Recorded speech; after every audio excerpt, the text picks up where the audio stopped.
My video for September the 8th, 2019 is video number 3201. The title is Holy Books Are Unreliable Guides.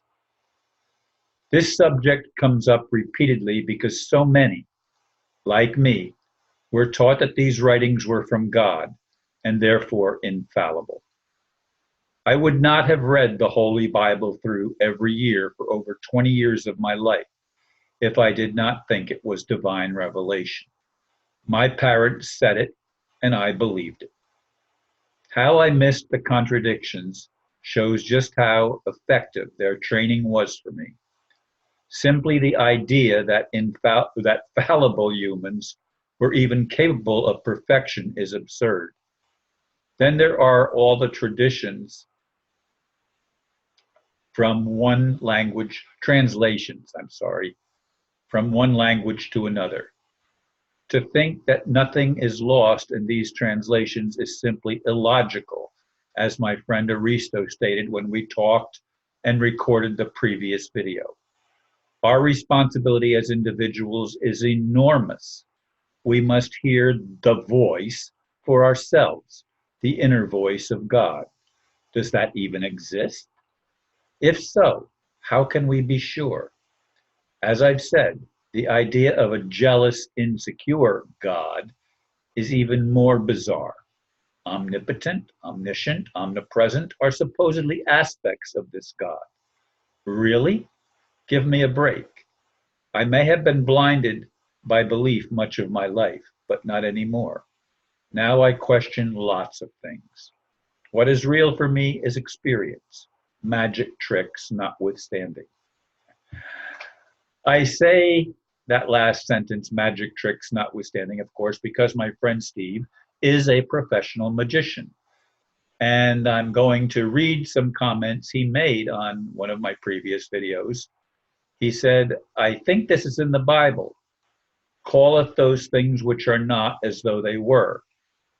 In other words, he's talking about faith.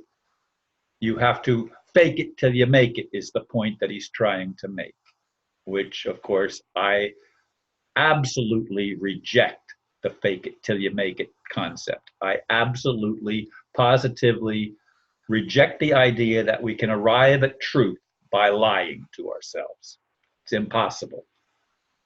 And Steve adds again, so what is faith? And he quotes Hebrews 11:1. And of course, this is one of the verses, one of the many verses I memorized as I read the Bible through year after year after year from the time I was 12 years old or 11 or something, somewhere around there, into my mid 30s. I was still reading the Bible through every year, some years twice, as I've said in other videos, because I was looking for British Israelism, which my friend introduced me to, and I wanted to look for that.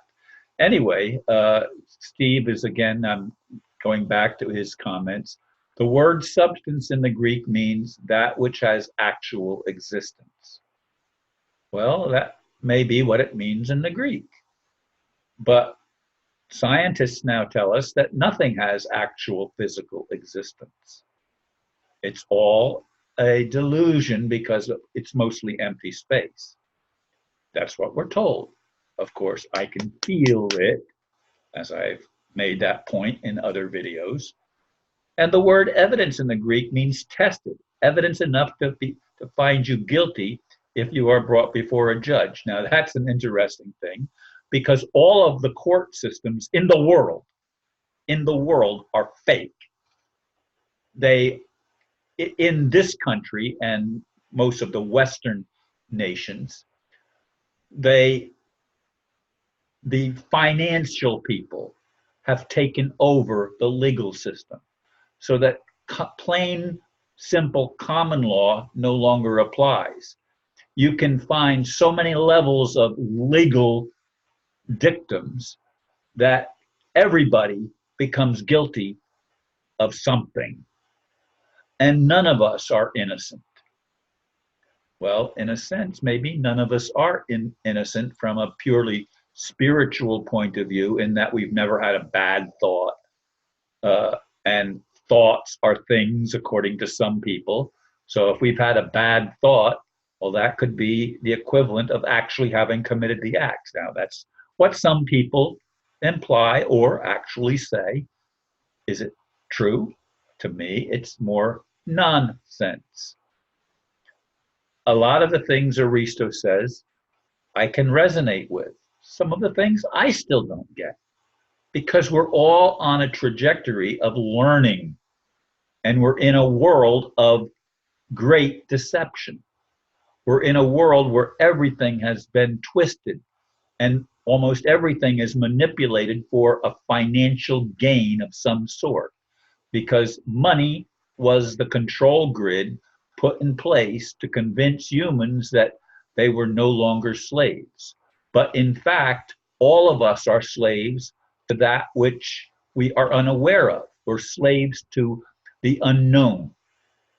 And we try to find reasons for being. I mean, I had a long conversation with one of my longtime friends earlier today, and she is, just beside herself trying to figure all this out. Like me, she was taught that the Bible was the Word of God, and she was part of the church, if you will, and her, some members of her family still do not accept her as being anything other than an insane person, which is, I think, how some of my family sees me, because I have the intelligence, if you will, to actually question things. It took me a long time to get there. I'm not saying, even though I thought I was smart when I was younger, I could do tests very well because the way my mind worked, and I could picture things and see things that weren't right in front of me because I had a pictographic memory.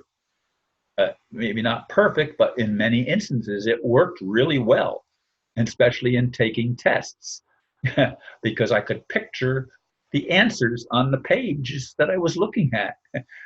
Wouldn't that be a nice thing for all of us to have? But why are we being tested? Why is there all of this confusion of the system that we have to go through? And again, it all comes down to the monetary system being at the root of all of the political corruption, all of the corruption in our various creative institutions, that is, our manufacturers and other things. There are almost everything in our culture, including religion, has been doctored. That's the other point that we have to make. With holy books, they are doctored. How many translations of the Bible do we need? And what about the books of the Bible that weren't included by King James? What about those books, the Apocrypha, and all of those that have the book of Enoch, which is referred to in the King James Version, but it doesn't exist in the King James Version, yet it's referred to a couple of times. Why? Do we not look at these things? Are these irrelevant things to us?